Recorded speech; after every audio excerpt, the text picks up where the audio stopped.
Welcome everyone to this NASGP webinar, and this will be going out as well, live webinar now with a Q&A session at the end.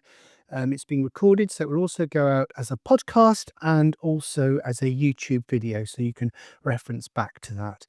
And we'll be letting our members know about the talk through our regular Monday weekly digest. So I'd like to introduce Steve Knapper from Cardiff University on this talk on acute leukemia for general practice. And Steve is very keen to keep this a very open session, so questions. We'll have a sort of 20 to 30 minute slide presentation and then sort of questions and answers at the end of that. So Steve, I will hand over to you, and I'll see you back when we're doing the Q&A. No, thanks, Richard. Thanks very much for inviting me. So I'm Steve Knapper. I'm a consultant haematologist based at the University Hospital of Wales in Cardiff. I'm a clinical academic, so I do sort of half my time working for the NHS and primarily seeing patients with blood and bone marrow cancer, and particularly acute leukemia, but also do some research, particularly in clinical trials in that sort of area. So as Richard says, I'm really cognizant of the fact that GPs over their career see fairly few cases of patients with acute leukemia. And I've tried to keep this broad and general, but please pull me up and ask me questions along the way if you want me to clarify something I've said, and I'm very happy to keep this as interactive as you like. And also, although acute leukemia is my area, I'm very conscious of the fact you might have questions about other blood and bone marrow cancers as well. So if you do want to discuss any other things, I'll do my very best to be as sort of practical as possible about that as well. I can't see any chat or questions on my screen, so I'm very happy, Richard, if you see any questions appearing, you just butt in and ask them as we go on. Okay, so what I'm going to do, I'm going to go over a bit of an introduction to blood cancer in general, including some of our slides from my sort of medical student introductory talk on blood cancers and leukemias. I'll talk about a little bit about how we diagnose and manage acute leukemia, but particularly how that might relate to patients coming through primary care settings. And then I'm going to present a few very short case histories at the end, which kind of illustrates the varied ways that patients with acute leukemia can present and how they might come to you in primary care in particular. Okay, so what do we mean by leukemia? So what I tend to think of leukemia is are a range of liquid hematological malignancies, and by that I mean the disease activity is mainly confined to the blood and the bone marrow, and it's not so much associated with lumpiness, masses, enlarged lymph nodes, things like that, which we tend to see more in the context of other blood cancers like lymphoma. So what we see in leukemias are accumulation of cancerous white cells in the bone marrow, and then sometimes a spillover of that into the bloodstream itself. But it's worth focusing at this point and emphasizing that most of the symptoms that patients present with leukemia are usually due to the absence of normal cells rather than the presence of abnormal cells, if that makes sense. So it's generally the symptoms are one or other aspect of bone marrow failure due to being low in normal blood cells, and we'll go back over that in a minute. And then we like nothing more in hematology than to subclassify diseases and have sort of minutiae of clinical diagnosis criteria. But in the basics is that we divide leukemias into acute and chronic, where the acute leukemias being aggressive and rapidly progressive, whereas chronic leukemias tend to be of slower onset and be controllable rather than curable. And we then tend to subdivide according to which particular families or which portion of the bone marrow they consist of. So these pictures here, this is just a spun down blood count sample just to illustrate that in a patient with leukemia, there's often a buildup of the white cells. So when we spin a blood blood count specimen, I get this buffy coat between the red cells at the bottom and the plasma at the top. This is the white cells, which are overrepresented in a patient with some types of leukemia. So apologies for reverting to type and showing a hemopoietic tree, and hopefully this doesn't bring back too many nightmares from medical school, but it just helps a little bit to sort of remind what goes on in the bone marrow and what goes wrong in acute leukemia. So everything starts out as one of these in the bone marrow, a hemopoietic stem cell, and then gives off daughter cells which go down one or other of these maturation pathways and give rise to mature blood cells at the end of the production line. So where this goes wrong determines what sort of blood cancer you get, essentially. So different gene mutations come in at various stages of the maturation process and make this process go awry. And so what happens in acute leukemia, which is the focus of this talk, is that you get a block in differentiation in the bone marrow at around this stage. So you get a buildup of the very, very early cells in the bone marrow, as I hope I can convince you of with these two pictures, and you don't get maturation of anything like the number of normal blood cells that you might do. That's not the only thing that can go wrong with the bone marrow. We do see lots of neoplasms involving more mature blood cells. So you can hopefully see the difference between chronic myeloid leukemia and acute myeloid leukemia here, that chronic, you've got more of the maturing white blood cells circulating. And then we have all of these other things like myeloproliferative neoplasms. And on the lymphoid side of the bone marrow, some leukemias involving more mature lymphocytes, like chronic lymphocytic leukemia, and a disease which I'm not going to focus on today, but you might have some questions about, which will probably come up in primary care a little bit more than acute leukemia, is multiple myeloma, which is this tumor of antibody producing plasma cells in the bone marrow. So I'm happy to respond to any questions on all of those at any point. Okay. So what's the difference between the two types of acute leukemia? So we've got acute myeloid leukemia and acute lymphoid leukemia. And in terms of their clinical characteristics, they're very, very similar, with the main difference demographically being the age of presentation. So AML is a disease of older adults generally, so it peaks somewhere around late 60s, early 70s, whereas ALL is the commonest cancer of all, blood and solid tumours in children. So it peaks between the ages of 2 and 5, and then it's about a tenth as common as AML in adults. So the age of the patient is the biggest clue as to which type of acute leukemia they may have. This is another way of looking at the demographics. So we tend to reckon on seeing about 3,000 new cases of AML in the UK per year. So it's relatively rare. We see about 150 cases per year in Wales, of which we probably deal with about 2/3 of those coming through Cardiff. As you can see, that it peaks in older patients. As a result of the aging population, it is increasing in frequency over time, whereas ALL is probably about a quarter as common overall, but most of the cases are in children. We are gradually seeing improvements in survival in acute myeloid leukemia, but it's fair to say we've got some way still to go. So at the moment, we're curing somewhere around 55 to 60% of patients under the age of 60, but the outcome becomes much more gloomy the older you get, due to a combination of intolerance of the standard treatment as people develop more comorbidities, but also the fact that disease tends to be more resistant to treatment in older adults. And you can see here on the left, the outcomes are better the younger you are. So this is the kind of, actually, this is a little bit of an old graph, and the survival rates for patients between the age of 0 and 14 are now significantly better than 63%. This is a graph showing acute lymphoblastic leukemia in children, and you can see really the outlook is now very, very good for ALL in children. And it's got to the point where in recent decades, the priority has become more around trying to de-intensify some of the treatment that children get to try to spare toxicity and long-term effects such as impact on late fertility and later life and things like that. So we're in the process of sort of refining treatment for children and trying to dose de-intensify where we can.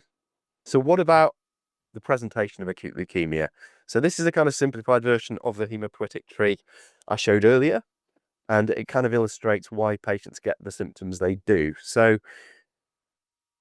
it's caused by gene mutation. So if you get a gene mutation affecting the differentiation in the bone marrow, you develop anemia, you develop an increased tendency towards RD infections, and you develop a tendency towards easy bruising, bleeding, particularly from mucosal surfaces due to having a low platelet count. In terms of infections, these can be any sorts of infections, really. So it can be sort of common or garden infections, which come on more frequently and are more difficult to shake off than they might be in someone who was immunocompetent, or it can be sometimes occasionally be a very opportunistic infection that wouldn't normally cross the radar, but patients are developing because of their immunosuppressed state. We also see proliferation of these blast cells, which can then be sort of immortalized in the bone marrow, fill up the bone marrow cavity, which has a fixed volume, and that can cause quite a lot of bony pains in patients where the disease comes on very acutely. And I'll come on a little bit to the fact that this rate of presentation does vary very much from patient to patient. So again, just looking at the clinical features, as I mentioned earlier, the common clinical features of someone with acute leukemia are these features of bone marrow failure. So in other words, symptoms of anemia like fatigue, insidious onset of breathlessness, pallor, some of these features of thrombocytopenia, low platelet count, like a tendency towards developing easy bruising, petechial rashes, and neutropenia. And mouth ulcers are a very common feature of neutropenia secondary to presenting with acute leukemia. As with everything, there are a collection of slightly less common symptoms that we sometimes see, and these are more symptoms due to infiltration of various organs with the abnormal leukemic blast cells. So sometimes, as I mentioned earlier, patients can get quite a lot of pain in the bones due to the bone marrow cavity becoming very full of activity. Sometimes we get things like skin deposits with acute leukemia, gum infiltration. Apologies for the slightly grim pictures. And if the leukemia presents very acutely, sometimes having a very high white cell count makes the blood hyperviscous, and you get this kind of emergency presentation with what we describe as leukostasis, which is where the blood gets very viscous due to the high white cell count, and that can cause pooling in the lungs and respiratory distress due to that. Now, I don't want this to be a take-home message for this talk particularly, because it's quite rare that we see that sort of hyperacute presentation, and that's probably the sort of hyperacute presentation that might be more likely to come through an accident in emergency department than a GP surgery. Children with ALL can sometimes present with a breathlessness due to a mediastinal mass. This is a particularly florid example of a acute leukemia in a child with a mediastinal mass. And sometimes ALL also involves the brain and meninges. So it's more likely to have neurological involvement than AML. What might you find on a blood count? As I've mentioned already, the most common finding is fairly non-specific. It's that everything is low, what we describe as pancytopenia. So especially anemia, low platelets, and neutropenia. The thing that a lot of people find confusing, and I certainly remember finding it quite confusing when learning about this for the first time as a medical student, is that the white cell count can be pretty much anything in acute leukemia. What it always is, though, is abnormal, because the cells making up the white cell count are abnormal. So an automated blood count analyzer will usually count these cells, which are blasts, as being white cells. And they're not normal white cells by any stretch of the imagination, and they're certainly not functioning white cells. But because they're blobs with nuclei in them, they are flagged up as white cells on a blood count.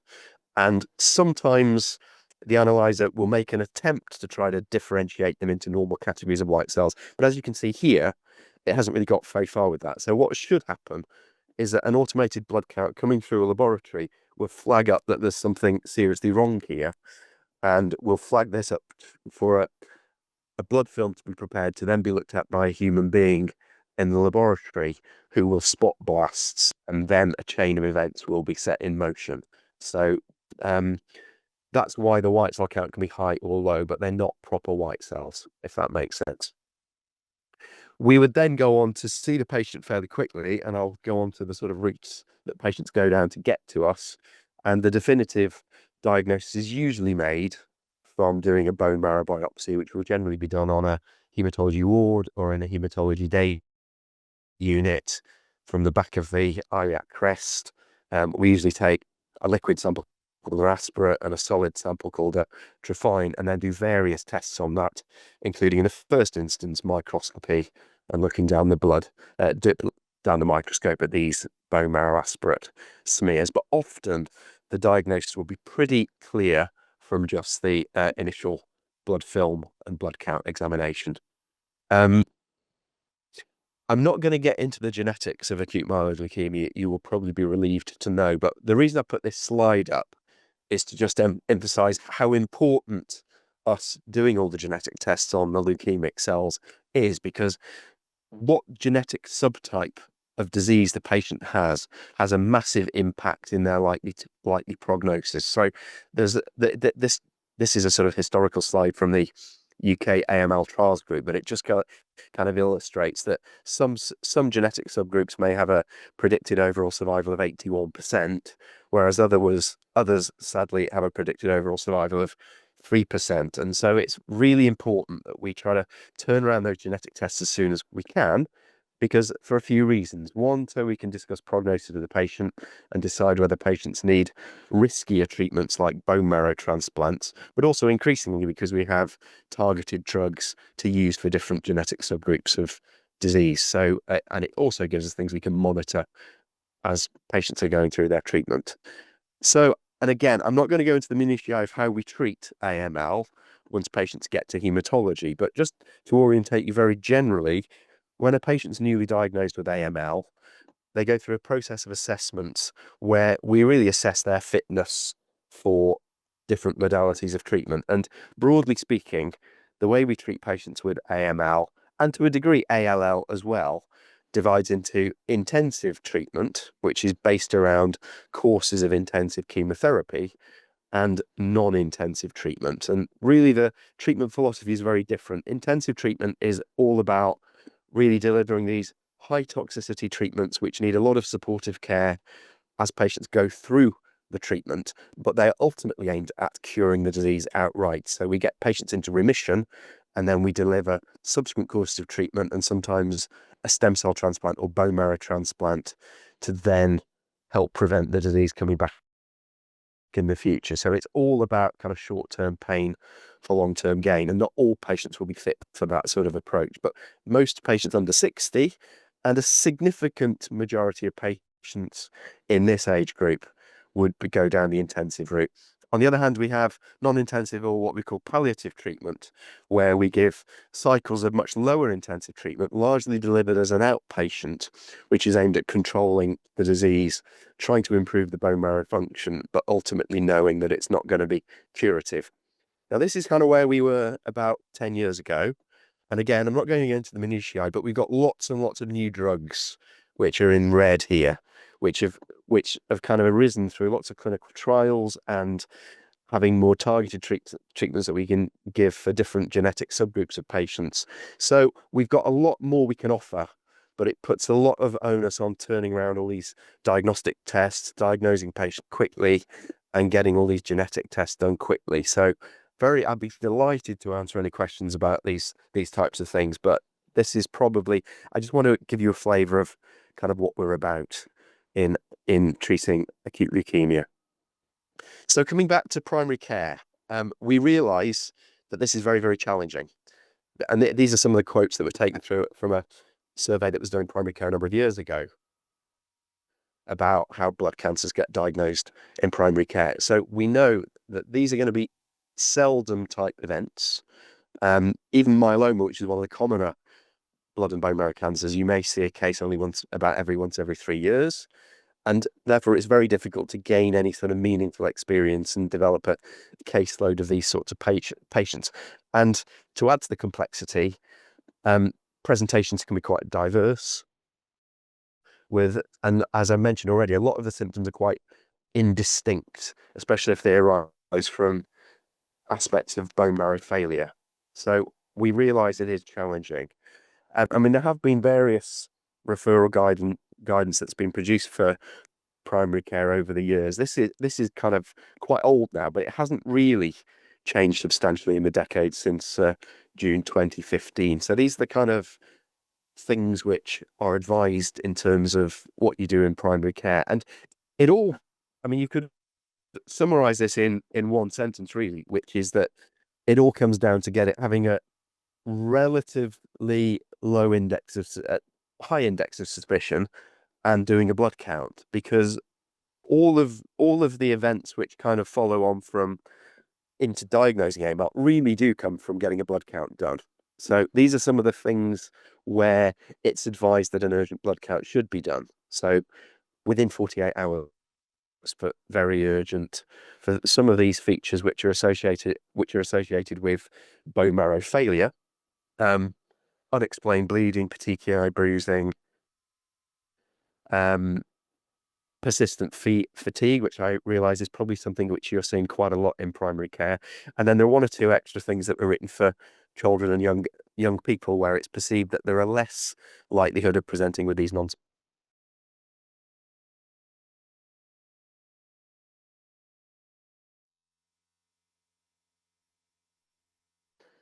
but it's very variable, the speed of onset of acute leukemia. So you would get the impression from acute and chronic leukemia that there are really two speeds of onset, but unfortunately, acute leukemia can vary between onset over several days to several months.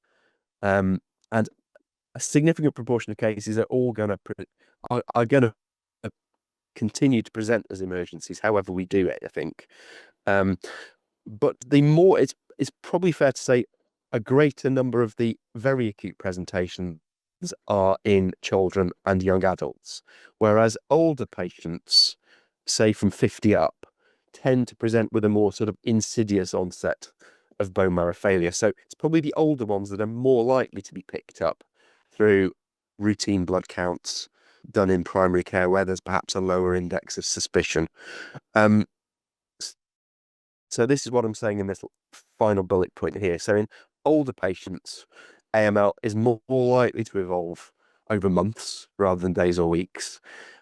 And this is because it often derives from an antecedent bone marrow condition called myelodysplastic syndrome or myelodysplasia, which is where we get sort of pre-leukemic changes in the bone marrow which evolve over time. And this gets commoner as people go into their 60s, 70s, and 80s, and it then can progress to AML. So this schema illustrates some of the ways that patients can present with acute leukemia. So there's always going to be presentations where patients self-refer to A&E and then a blood count gets done in A&E, and then it gets flagged up through the haematology laboratory, and the patient's already in hospital and then gets seen by haematology. I mean, going over to primary care assessment. So there will be a certain group of patients where they're seen in primary care, a blood count gets done, and it's not the results will actually come back to the GP in a routine way, and slowly enough to actually be referred to haematology through standard haematology referral pathways and telephone referrals or email referrals, etc. But there will be a group of patients who come in through primary care, have a blood count taken, and then because it ticks certain red flags in a haematology laboratory, that will automatically trigger a phone call either direct to the GP surgery, when the GP on call in the surgery will be then charged with getting hold of the patient and informing them that there's something going on. Or sometimes we might actually end up making contact with the patient themselves if it's deemed to be sufficiently urgent and acute a presentation. Sometimes we actually telephone the patient and get them to come into the haematology unit in the middle of the night if it's particularly urgent. So depending on the urgency and the way that the referral comes in, it's always going to come through one or other of these types of referral routes. And I don't think we're ever going to get to a point where we avoid emergency presentations via A&E. But I think in terms of primary care assessment, it's just all about having an index of suspicion, getting a blood count done with a fairly low index of suspicion, and having a low threshold for discussing with your local haematology team. So I'd be very happy to discuss any of the practicalities around that in the Q&A. Final thing I'd just like to do to just illustrate a few exemplar cases to hopefully then lead to the discussions. And I've got 4 cases which kind of illustrate different ways that a patient could present with acute leukemia. These are all real cases that have come through Cardiff. So this first one is a young female, 25 years old, no prior medical history. And this is a type of case who was referred as a self-referral to the acute A&E department at her local hospital, which happened to be Merthyr Tydfil, with a 3-day history of noticing her gums were bleeding. She developed some headaches. She'd also noticed she was getting some fevers and sweats at home. And in retrospect, she'd been feeling off colour for 2 or 3 weeks. When she was seen in A&E, she had a lot of bruises over her arms and legs. She had a temperature of 38.9 when her vital signs were done in A&E, and she was notably pale. There wasn't an obvious focus of infection. So this patient would have had a blood count done, you would hope, fairly quickly when she arrived in A&E, and sure enough, this was characteristic of AML with a particularly acute presentation. So we can see she's anemic, she's mildly thrombocytopenic, platelets 120, but she's got a very high white cell count. And notably, the analyzer in the lab was unable to work out what those white cells were, and a blood film would then have been generated. Blood film was then reviewed. Most of these white cells were circulating blasts, and then that patient was contacted via the haematologist in Merthyr and then summoned to that hospital and then had an emergency transfer to Cardiff. So she was managed as an emergency, given intravenous support with antibiotics. Sometimes we do this thing called leukapheresis, where we essentially wash the blood using an apheresis machine to get rid of the blasts from the circulation, because this is the sort of situation where you might get that respiratory distress type presentation, and then this patient would have been started on some interim oral chemotherapy before then having confirmation of a diagnosis with a bone marrow aspirate, and then going on to have definitive management with intensive chemotherapy. And in this sort of setting, this would all happen within about a 24 to 48-hour period, and this patient would go from having their initial blood count done in A&E to being on intensive chemotherapy. So that when it's necessary, these wheels can move very, very fast. Second patient, slightly less acute presentation. So again, this is a 26-year-old lady, this time presenting as an emergency, but via primary care. So this patient had a prior history of renal stones. She'd been seen in the GP surgery 2 or 3 times over a 5-week period with UTIs and a background of increasing fatigue. So probably with this history, no particular reason that a blood count would have been done on the first couple of those consultations. But when this was happening repeatedly, a blood count was done. And that first blood count wasn't grossly abnormal, but did show a moderate neutropenia there. So that prompted a callback for a repeat count, which was done 2 weeks later. So I think this is absolutely appropriate. And things had progressed over those 2 weeks, as you can see. So she'd started to become anemic. There was an increasing number of white cells, but the differential wasn't working out what most of those white cells were, and the platelets are now dropping.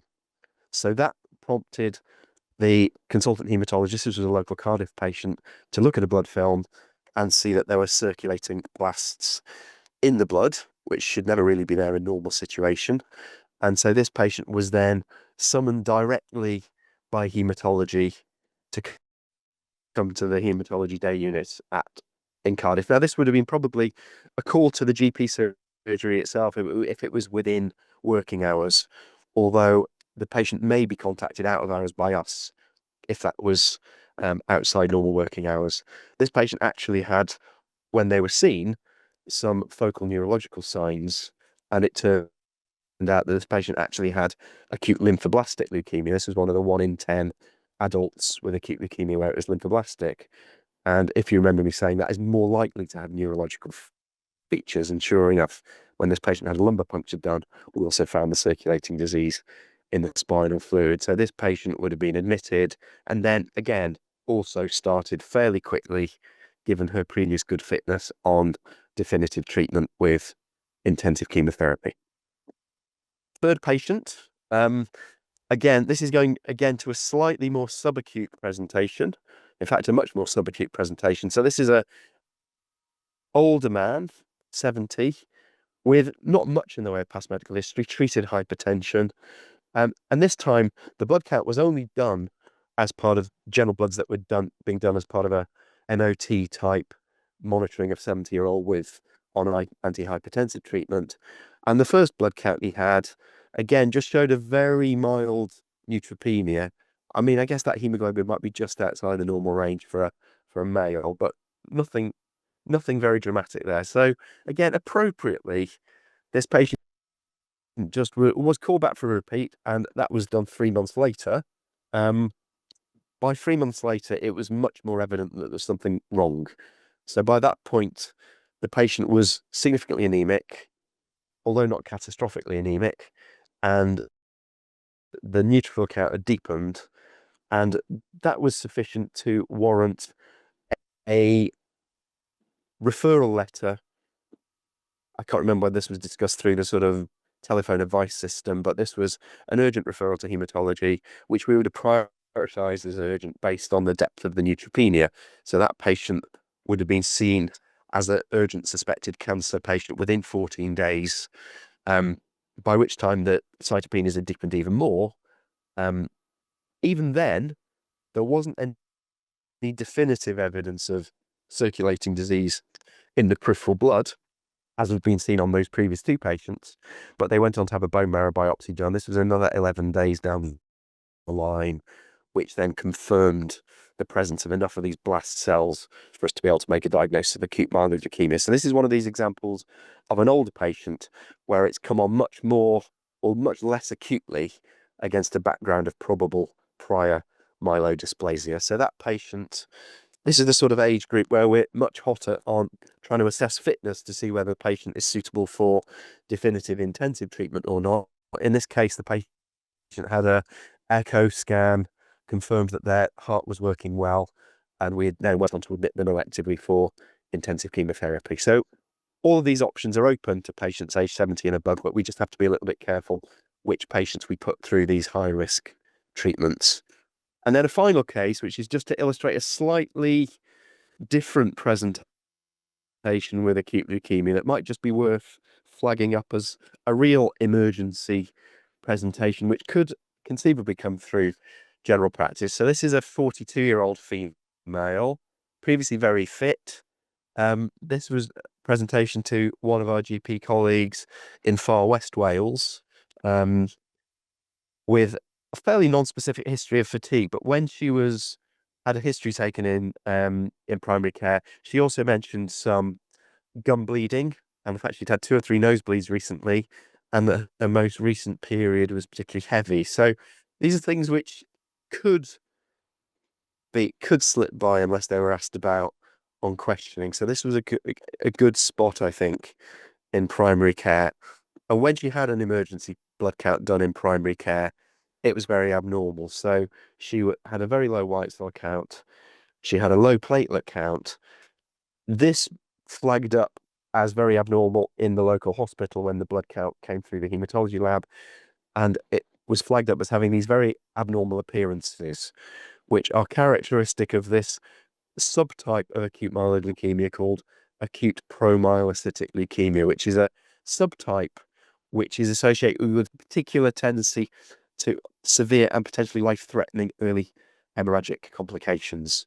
So this is definitely a situation where we telephone the patient out of hours, and she was brought in the middle of the night for emergency clotting screens, supportive care, and then transfer to Cardiff. And the thing that's worth flagging up about this type of leukemia is that it is very, very treatable and very, very curable, but it has to be spotted really urgently, because these sorts of patients, unfortunately, if they're not going to survive, it tends to be in the first couple of weeks because they have these bleeding complications. So this type of leukemia is one of the real good news stories, and that it's one of the examples of where we now have targeted cancer treatments where we don't actually have to give the sort of carpet bombing type intensive chemotherapy treatment. And we now give these patients no chemotherapy at all. We give two targeted drugs called arsenic trioxide and Atra.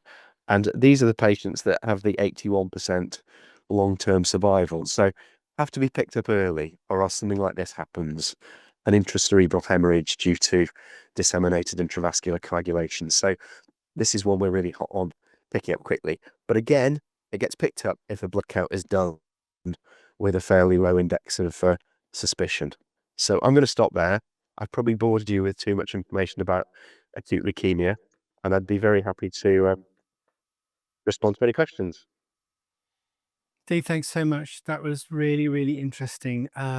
So we've now, anybody got any questions? You're more than welcome to turn on your microphones, turn on your cameras. In fact, you can turn on your cameras anyway, or put anything in the chat if you've got any questions for Steve. It would be really interesting to hear too your experience of maybe diagnosing patients with leukemia, or patients you thought might have had it but didn't turn out to have it. I'd personally be interested to know when you see a patient with potential symptoms of leukemia, because I think, Steve, you mentioned, and that survey was really interesting, of people's experience of diagnosing this in primary care, and it's just that lack of experience in it, and it would be really, really interesting to find out how people have, when they've approached colleagues, what the response has been. Is there a good collegiate response saying, oh yeah, no, that's an unusual one, let's sort of work on this together, or do you feel you're being left alone? And of course, as GP locums, we're often moving from practice to practice, and we're not necessarily getting that input from other people. So yeah, the was so well. Good question. I had was about the in one case, Steve, you mentioned a patient who had a very, very quick turnaround of treatment. I think it was within a couple of weeks. But you also mentioned having a bone marrow transplant. Are they done rapidly? Are they done really quickly like that? Yeah, so it's traditionally there used to be this kind of saying that you've got kind of got trotted out to haematology trainees that you never let the sun set on a acute leukemia case. In other words, you get on the treatment immediately once the diagnosis has been made. I mean, increasingly, because we have all these targeted drugs and various studies being done, but it's only in a relatively small number of patients where that ultra emergency treatment is necessary. We tend to provide just supported care with transfusion and antibiotics and things until we've got genetic information back to guide exactly what cocktail of drugs we use. So often patients get diagnosed and probably now wait a couple of weeks while we're waiting for all the tests to be done. But you will get a subgroup of patients who do present really acutely with a high white cell counts, like the very first patient I presented, where they are actually in physical danger because their blood's thick, because their white cell count is so hard. And in those situations, we still go in with very sort of empirical chemotherapy to get the bulk of the disease reduced. So it's a little bit more sort of based on individual assessment of patients there. Yeah. And in cases that you've seen that have been initially sort of diagnosed in primary care, are with the benefits of hindsight and 20/20 vision and all that, do you have any sort of things you wish the GP that we had done sooner or more thoroughly, or are there cases when we're trying to sit on them just a bit too long, or or maybe sometimes even in some practices I've worked in, you put a full blood count request in, thinking ask the receptionist to do, it's going to be needs to be done urgently, tell them at reception, and the next blood test is 3 weeks time, and that's obviously way too late in cases. So any top tips or advice for a quicker I mean, I have to say, my personal experience is that we get, and I'm not just saying that because of the audience, we get really good contact from GPs, and it's very rare we see a case where we think, actually, why on earth didn't that patient have a blood count done weeks before? And I think most times this is the levels of clinical suspicion about right, and patients are getting blood counts done. I mean, occasionally you'll get a patient who kind of goes on about, well, it should have been picked up 3 or 4 weeks before when I went in with what turn out to be very non-specific symptoms. And I think it's very easy for us to sit here in our kind of slight ivory towers where we've got all these tests sort of on tap. We can get blood counts turned around in half an hour. And I think most of us really appreciate the challenges you face.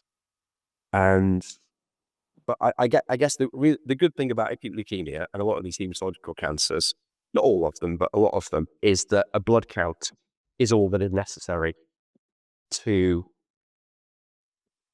either completely exclude something or start people down a relatively rapid pathway. So that is the sort of entry point into most hematological cancers.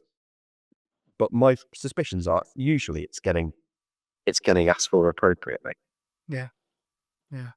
So and a low threshold to do those full Low blood counts. threshold, but yeah, I mean, I guess it's an easy and very cheap test to do, but I'm speaking as someone who sees patients in clinic when their blood count from that morning is there to see the patient in clinic. So I appreciate that it's not quite as Yeah. easy. One of the things you highlighted as a symptom in children with ALL is bone pain, and I'm trying to think to myself, how often do I see kids who've got some sort of limb pain going on, and obviously it's usually related to trauma. But do you ever see cases where a child has had bone pain and it was initially picked up as something, related to them playing and getting knocked, rather than actually being due to leukemia? How unusual is that as a presentation? I think it's relatively unusual. I have to be a bit careful because I don't generally see patients under the age of 16 in my practice, but it is more common for kids to present with bone pain. And I guess it's relatively rare that it present as a sort of mimicking some kind of play injury, because it would tend to be kind of symmetrical Okay. and more generalized. And usually accompanied by sort of fatigue and listlessness and a few other things as well. So it'd be quite rare for it just to be bone pain and nothing else. Yeah. No, fantastic. Now, I haven't had any questions on the chat at all from any of our audience. So one last call from our participants. Again, if any of you, it would be really interesting to hear any of your experiences of diagnosing or picking up a leukemia, or any questions you have where you've been in doubt. I would myself, but I can't ever recall ever having diagnosed a leukemia. So obviously can be quite rare, but obviously hugely significant when we do. Maybe some of you might have been picked up by diagnosed or instigated by a colleague, and you've then picked up the patient after they've been through secondary care, or you've picked up on the urgent full blood count doing path results. But I'm not getting any questions at all. In which case, Steve, I think we should leave it there. So thank you so much for doing this talk. I thought it was I really loved the way we went back to basics. So you don't apologize for doing the screens of the blood cells. I think that really, for me, my brain just helped put it back in context again, because often when I'm reading about this or doing learning, I skip over that early pathology. But actually, if you understand that, it just makes the whole rest of diagnosis and treatment just that much more easy, I think, to remember and to understand. And I think it was also really helpful to see how you manage them so quickly in secondary care, and also the survival and everything as well. That was really good to hear. So thanks once again. Thanks to our audience for coming along to this. We don't have a webinar in August. We always take August off. And so Ellie will be sending out the communications rather in your regular Monday morning news digest about the next webinar event. So again, thanks Steve, and thanks everyone for coming along. Take care. No, thank you. Thanks for inviting me. Nice to see you all.